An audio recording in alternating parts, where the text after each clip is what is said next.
Welcome to inside with Imran. Dubai office से एक दफ़ा फिर वेलकम। दुबई में कंपनी रजिस्ट्रेशन और बिजनेस के हवाले से क्या स्कोप है और लोग क्यों चाहते हैं कि हम दुबई में जाकर बिजनेस करें। देखिए, दुबई का एक पहला जो पुराना कॉन्सेप्ट था वो तो ये था कि ये टैक्स हेवन है, यहाँ पे टैक्स नहीं है। अब वो सीन तो चेंज हो गया, वैल्यू एडेड टैक्स भी आ गया, कॉर्पोरेट टैक्स भी आ गया। उसके बाद कंपनी रजिस्ट्रेशन जब आप यहाँ पे करवाते हैं, यहाँ बिजनेस करना चाहते हैं, तो उस बिजनेस में कौन कौन से वो अवामिल हैं जिनको मद्देनजर रखना पड़ेगा।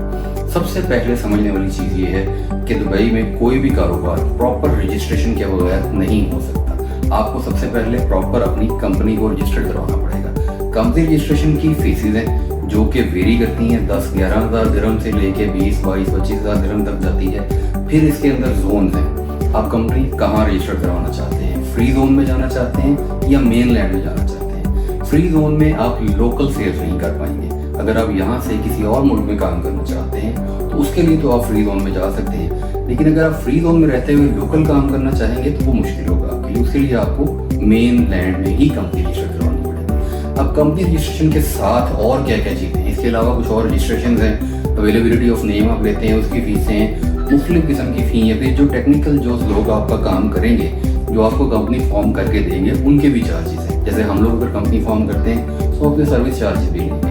अच्छा, इसी तरह से कुछ चीज़ें उसके बाद भी देखने वाली हैं। ये जो कंपनी रजिस्ट्रेशन की फ़ीस है, ये लाइसेंस बेसिकली आपको मिलता है। इस लाइसेंस की रिन्यूअल है एनुअल, ये हर साल आपको ये पैसे देंगे। यानी जो पेमेंट आप अपफ्रंट कर रहे हैं कंपनी बनाने के लिए, ये पेमेंट हर साल आपने करनी है। इसी तरह उसके बाद यहाँ पे ऑफिस है, ऑफिस का रेंटल है, वो एक मखसूस अमाउंट आपको सालाना बेसिस पे देनी पड़ती है। ऑफिस यहाँ पर आपको एक्यूमुलेटेड मिल जाते हैं। एक्यूमुलेटेड मतलब कि वहाँ पे आपको यूटिलिटीज पेड मिल जाती है, फिर वर्क स्पेस मिल जाती है। शेयरिंग बेसिस पे जो इनको ऑफिस कहते हैं, वो शेयरिंग नहीं होती, बेसिकली इंडिपेंडेंट ऑफिस होता है, लेकिन वो एक एरिया होता है जिसके अंदर ऑफिस बने हुए हैं और उसके अंदर कुछ चीज़ें कॉमन होती हैं, जैसे किचन वगैरह कॉमन होगा, वॉशरूम कॉमन होंगे, बाकी ऑफिस आपका इंडिपेंडेंट होगा। इसके भी चार्जेस हैं जो कि आप एनुअल बेसिस पे देंगे। फिर इसके बाद इस पर वैट भी लगेगा। इसी तरह से कंपनी के हवाले से भी कुछ चीज़ें जिन पे वैट लगेगा। ये तो थी कंपनी की रजिस्ट्रेशन के हवाले से चीज़ें। जब आप एक दफ़ा रजिस्टर्ड हो जाते हैं, उसके बाद आपने देखना है कि आपने काम क्या करना है। अगर आप काम करने जा रहे हैं किसी भी गवर्नमेंट सेक्टर में, तो उसके लिए आपको वैट की रजिस्ट्रेशन भी लाजमी है और कॉर्पोरेट टैक्स की रजिस्ट्रेशन भी लाजमी है।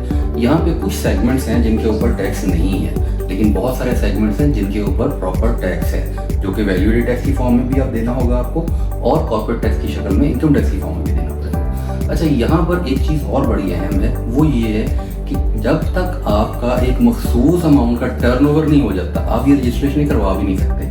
कॉर्पोरेट टैक्स की रजिस्ट्रेशन आप करवा सकते हैं, लेकिन वैट की रजिस्ट्रेशन के लिए आपको कुछ टर्नओवर दिखाना होता है, उसके बाद रजिस्ट्रेशन होती है। अब समटाइम्स आप गवर्नमेंट कॉन्ट्रैक्ट में जाना चाहते हैं, आप किसी इदारे के साथ काम करना चाहते हैं, तो वो आपको इमीडिएट रिक्वायर करते हैं कि वैट की रजिस्ट्रेशन करवाएं। तो उसका खैर कोई तरीकाकार निकल आता है, वो भी हल किया जा सकता है। बेसिक समझने वाली चीज़ दोबारा बता देता हूँ, कंपनी फॉर्म करना यूएई में, ये आप समझें कि ये सालाना रिन्यूअल है इसकी। रेंटल्स भी आपको सालाना देने हैं। अगर आप अपना ऑफिस परचेज कर लेते हैं वो तो एक अलग चीज़ है, लेकिन यहाँ पर उस कंपनी की बिहाफ पे आपको वर्क वीज़ा भी मिल जाता है, जो कि 2 साल का होता है। 2 साल की रेजिडेंस आप कह लें, एमरेट आईडी आपका बन जाएगा। अच्छा, उसके बाद कंपनी में आपको 3 वीज़ा, मोस्टली पहले 5 थे, फिर अब 3 कर दिए। पॉलिसी यहाँ की भी बड़ी फ्रीक्वेंट चेंज हो रही हैं। टैक्सेशन के हवाले से भी बेशुमार अमेंडमेंट्स आ चुकी हैं, बहुत तेज़ी से चीज़ें चेंज हो रही हैं। इसलिए जो चीज़ आज बताई जा रही है, हो सकता है कि आने वाले 2-3 महीनों में उसमें कोई तब्दीली आ जाए। जैसे कि मैंने आपको बताया कि 3 वीज़ा अभी अवेलेबल हैं, work visa on incorporation of a company in Dubai. Mostly यहाँ पे LLC कंपनीज खुलती हैं, लिमिटेड लाइबिलिटी कंपनीज को बोला जाता है, जैसे हमारे पाकिस्तान में प्राइवेट लिमिटेड कहा जाता है। तो उसके हवाले से आप उसकी फ़ी देखें। रेजिडेंट कार्ड की फ़ी अलग है, कंपनी के अंदर शामिल नहीं है। जो ओनर है उनको भी रेजिडेंसी मिलेगी, उनकी भी फ़ी अलग है। इसी तरह जो आप एम्प्लॉयमेंट वीज़ा निकालते हैं, उनकी भी फ़ी अलग है।